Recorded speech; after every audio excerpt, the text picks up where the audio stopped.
Welcome to the OhSoSpurs podcast. Along a licensed coach JJ, today we'll be dissecting Tottenham's voluptuous 4-0, that was last season, 2-0 victory over Manchester City at the Etihad. How are you, Jay? Doing well, Jim. In a good mood this evening. I wonder why that is. Likewise, these early kickoffs, they have the potential on a bank holiday weekend to give you the best long weekend or the worst. Unfortunately, Manchester has lots of roast dinners lobbed against the wall, not North London today. But the game itself, when the lineup came out, I thought, that midfield's a lot more solid than what we had against Burnley. It was our first choice defence. I think there's no arguments that we've got an outstanding defence when everyone's fit. And Richarlison holding his spot on the number 9. What did you make of the lineup itself? Yeah, I think I went with the thought that we might have gone with the PSG style, 3 at the back, 5 at the back. But Thomas Frank didn't do that. I did mention this the other day that if you were going to go with the 4-2-3-1 or the 4-3-3, whatever you want to call it, when you upgrade the midfield 3 that we used against Burnley, and you take some of the young boys out and you put in Bentancur and you put in Paulinha, all of a sudden that's a completely different animal. It's a completely different beast. I can absolutely see why Frank had the faith in the running power and the defensive capability and the ability of Bentancur on the balls. Yeah, he went with that. I don't think any surprises.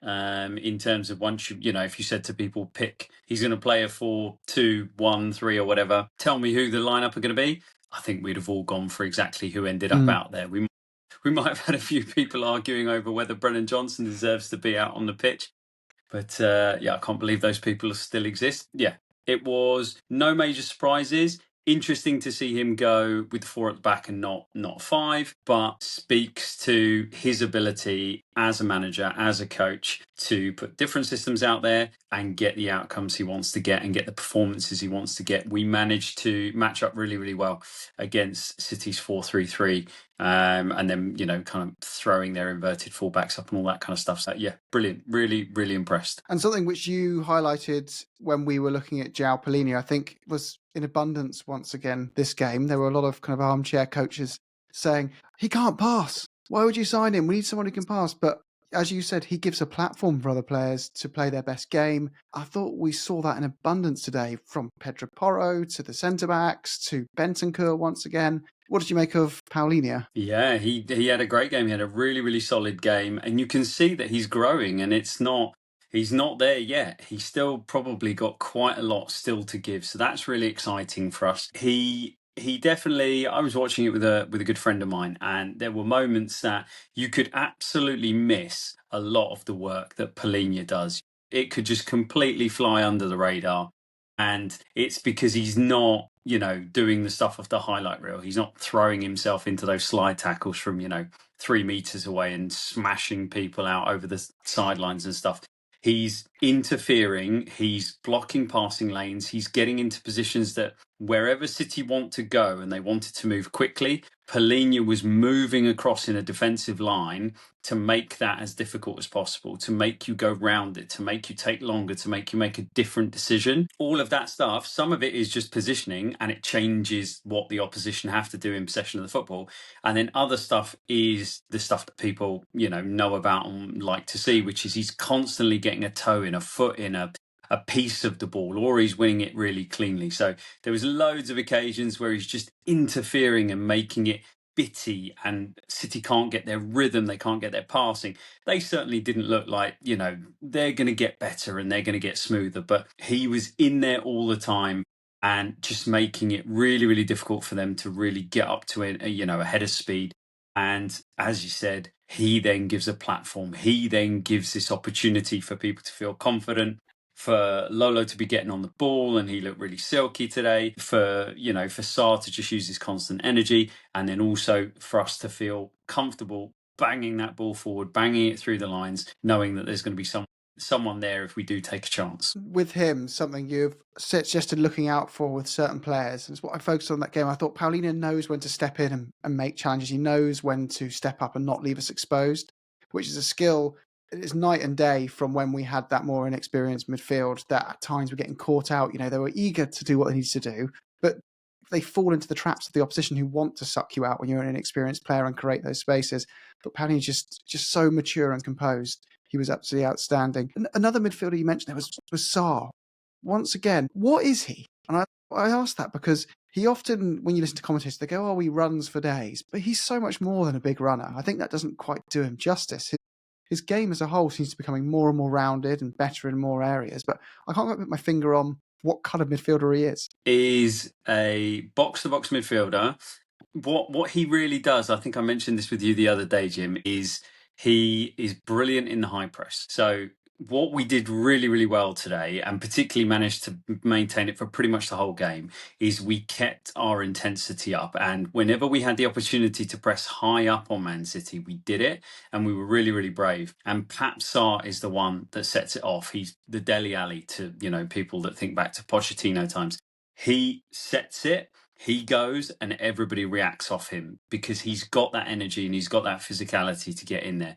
Our second goal came from that. It was Sarr. He reads it. He knows that Trafford's given the ball to the wrong side of the midfielder, and he's in, and he's got the athleticism to get a leg across and to interfere with that, and it spills out to Richie to then, it goes on for Paulinha to smash it in. So he runs for days. Yes, he's got loads of energy, but he's really intelligent with where he goes. He's going to the right places. Again, he's got that platform. He's got Paulinha in there, and he's got Bentancur. If we need somebody to just get the ball to and move it through, or just hold it for a second, or just slow something down, we were able to do that today. And then Sarr gets to go all action. He can carry the ball. He's actually quite good at carrying the ball, but we haven't seen a great deal of it. He's getting further forward, and he's also, the bits that I've always said he needs to work on is he needs to complete his passes. And there were, a couple of occasions today where he, wasn't quite as neat and tidy as you'd want.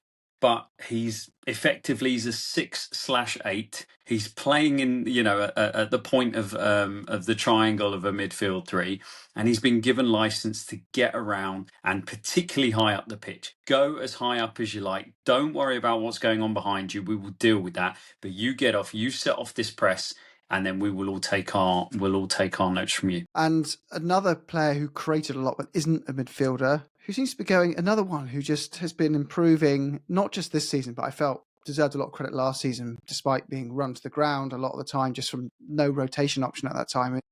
Pedro Porro, I don't get where he gets the energy from, but he's looking more defensively composed as well. Is that more the structure around him, or do you think him as an individual player is also learning and growing into becoming more defensive minded as well? I think it's possible. I'm not sure I've necessarily seen anything that tells me that he's improved massively as a defender. He's definitely being asked to do a different role. He's not being asked to play so far up the pitch. He's not being asked to do, immense runs in the high press early on. He's not in midfield as a playmaker in the way that he was. He is being asked to do very traditional right fullback kind of stuff. And he's such a brilliant technician that he does it to a really high level. There was actually at 0-0, there was a moment of old Porro. There was a moment where the ball was bouncing over the top. He's facing his goal and he gives a really dodgy header to Vicario. So he plays it. I know what he's thinking. He's thinking you don't put it, inside the post. You never give a pass back to a goalkeeper inside the post. But because it's a header, the goalkeeper can obviously pick it up, but he's headed it wide. Vicario's not read that he's going to do that. Marmoush gets in, and actually, brilliant effort from a really tight angle. We could have been in trouble from that. So it's just that, it's those little bits and pieces that he's still got to work on, and they're still there. But as you said, the structure around him is better. He's less exposed. We're not seeing him get multiple, 2v1s in, wide open spaces in that right full back area. And because he's being asked to do certain things, clear the ball when you need to, feel free to chip it down the line if you need to relieve the pressure rather than constantly play. It's making more of him as a defensive player. But yeah, he is, as you said, an absolute warrior. Like, just seems to always be fit and always be able to give you 90 minutes at really high intensity. Well, his partner on the other side of the flank, Jed Spence, did look like a brick wall at times. He seems to be more physical and able to stand up a bit better in one-on-ones. He looks like he's made that position a staple of his, right? I think Udogi's going to have a challenge knocking him off his perch. 100%. Absolutely. He is playing out of his skin, particularly defensively. And sometimes you see things like this with players. He is playing on the left-hand side, where I think if you asked him where his best position is, he'd say, I'm a right wing back. And he's also now developed this 1v1 defender reputation. He's putting it out on social media. He's calling players out and all of this kind of stuff. And sometimes you see that happen. It's not necessarily what you expect for the trajectory of a particular player, but it just kind of, you strike upon it, and he now takes great pride in being a brilliant 1v1 defender. So his skills are there to be seen, and he is going to continue to do that. So he is going to be an absolute weapon for us when we play, because a lot of teams do play with three up front and they do play with wide forwards. He is going to be absolutely crucial to us keeping people out at the back, and we will then have rotation options with Udogie being able to come in, and let's see, can he live up to that 1v1 kind of stuff, or are we going to use different players for different setups and different oppositions? And Udogie is going to provide us something different. He's going to provide us with, bombing on left fullback, underlapping, overlapping, all the kind of stuff that we've seen him do really well. Slight side, but I think we still need another wing back personally. One injury to, let's just say, Spence, and suddenly you're another injury away from a big issue in the wing backs. But that's a topic for another day. There's time left in the transfer window. Our beloved Brennan, all he does is score goals once again, which are actually quite important in football. I saw some comments around him not looking like he ran enough, not looking like he pressed enough, but I didn't see that. I thought he did press, run, and worked quite hard today, and the goal complemented a pretty good performance. Did you see, is it a bit more than just a goal? He's rubbish. He's absolute rubbish. I mean, I really don't. Again, it always comes down to this. I always seem to be, the odd man out trying to defend Brennan Johnson. The good thing is that I'm clearly not the only one, because Tottenham managers have all put him in their sides, and he keeps scoring goals and he keeps doing what managers are asking. He is absolutely elite at the minute. His finishing is incredible, but he's elite at getting into really dangerous positions. He's stretching oppositions. He's giving them absolute nightmares in terms of his positioning. He knows when to narrow off to be really dangerous, which is where his goal came from. He knows when to stay a bit wider. He's got the pace. He's got a decent touch. All of these kind of things, they make him super dangerous. He's potentially, because he's been playing off the left-hand side to cover that side for us, there is maybe in my mind the potential for him to evolve into a second striker under a manager like Thomas Frank. I don't think many managers would do that with him, but I could see him becoming that. But his performances are there, the running is there, he covers his fullback. Just because he doesn't make challenges and he doesn't get in there, he's still there, he's in the areas you want to be. Like, if you want to go and look at his performances individually, find how many goals you can say, well, that was Johnson. Johnson wasn't there. It wasn't where he should have been. But if people can find them, send me the clips, send me the timestamps, I'll go through it. But it's just not there. And at the end of the day, it doesn't really matter what we say. It doesn't really matter what we think. The managers who are paid and the managers who are far more experienced, they believe he brings lots of value. As do his teammates, because you can see his teammates trust him, and that's really all that matters. Well, yeah, it was just the normal kind of commentary in amongst the people commentating on the games and, fans and various channels. It was Kudus could do no wrong. I thought he was lively and energetic in that game, and he was like a great signing. Super excited for him. But he ballooned a couple of crosses way wide of the mark, and no one really said a thing. But then as soon as Johnson missed one passing opportunity, every ounce of energy seemed to fixate on that for the next 5 minutes, and saying that was the opportunity to put the game to bed, and we didn't take it. I just thought the performance didn't marry up the criticism. I thought he had another good game. So sounds a bit defensive on there, but there you go. Should we just quickly finish on Richarlison? Because once again, he's just made a stake in the ground for that spot. Thomas Frank's openly saying that number 9 spot is his to lose, effectively. His to keep, rather. So he's another assist. He was strong, physical. He loves the gamesmanship side as well. Mm. And I'm interested to know, actually, and on that, from a coaching perspective, when working with players, do coaches want players to typically have that side to their game? I assume it's an individual thing, but will coaches almost say, I need to see a bit? I'm just imagining how it goes on the training ground, because you notice some managers, Jose Mourinho, loves it. We call it the dark arts. And we see it in Richarlison and we see it in other players in the team who are just very good at that. They wind up the opposition. They get their heads hot. They make them make mistakes. They make them do rash things. I thought Richarlison was doing a lot of that today whilst working his butt off and, pulling off some good moments as well. Yeah, he had another really good game. He's absolutely first choice number 9, even if Solanke's completely fit and raring to go. You don't drop Richarlison from what he's doing at the minute because he's hot, he's on form. He looks fit, he looks strong, far more so than I think we've ever seen him in a Tottenham shirt, which is quite interesting. His hold-up play has been brilliant, but maybe the football that we're playing right now speaks more to his strengths. He's being used as a big target man. He's being used, the ball knocked up to him, and his job is to try and bring it under. He's got a much better touch than people give him credit for, and you'll know that for anybody that can also play in the Premier League off the left-hand side, you've got to have a fairly decent touch to be able to do it. Yeah, the personality thing, each individual is different, and there are players for whom the dark arts and the wind-up stuff and the housery, insert word, are it comes absolutely natural to them. The Professor Lamella, who he's not even a PhD. He is the teacher that teaches other people how to do it. That kind of stuff. There are players that just have that in their personality, and it works for them. And certainly, it gets talked about. It gets talked about in in and around the training ground. Some managers might lean on it, and they might nudge and wink and take a player aside and have conversations about it.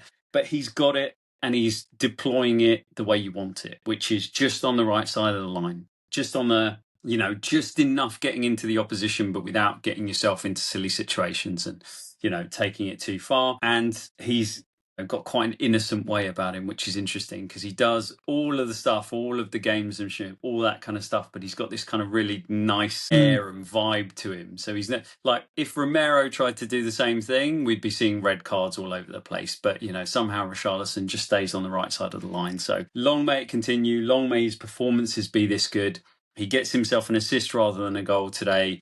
But can I just say, Brennan Johnson's rescued him because that ball was slightly behind Johnson. He just needed to feed it just a little bit, tighten that angle was a bit tight. But Johnson rescues him with a lovely swept first-time finish. But he got onto it. He was sharp. He got onto the knockdown, and he got the ball across. And it was the right pass, right timing, everything. Yeah, long may it continue. Well, he timed his run perfectly as well, didn't he? That was whisker away from being offside.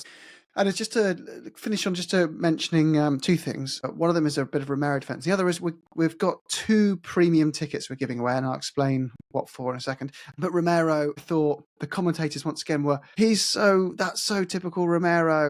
Got slid in there and got a yellow card. I thought his performance today, he was so composed, mature, breaking up disputes on the pitch. There was nothing about it that seemed rash in any sense of the imagination. And it felt like his reputation may have been unfairly contributing to that yellow card, because it was a great tackle and he did not deserve that.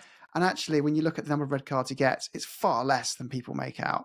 He's actually got a far more disciplined record. So that's a bit of defence there. But we're also giving away 2 tickets donated by Richard, who's a friend of the show.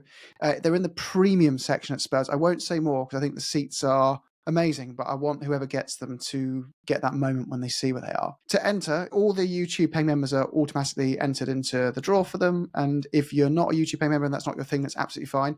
We've got a free alternative to enter as well. You can join our Discord, and I'll put the link to it in the audio description and in the video description if you're watching a video on YouTube. You just need to join in there, and I will export all the names from there and pick someone out on Monday. So there you go. That's it, JJ. Any other comments on the game today? I'm just delighted to have City back in our pocket and be able to get on and enjoy the bank holiday weekend after what's been quite a difficult week. Absolutely. Well, we get to enjoy tomorrow's games with no pressure on us. So beautiful. Come on, you Spurs, anyway.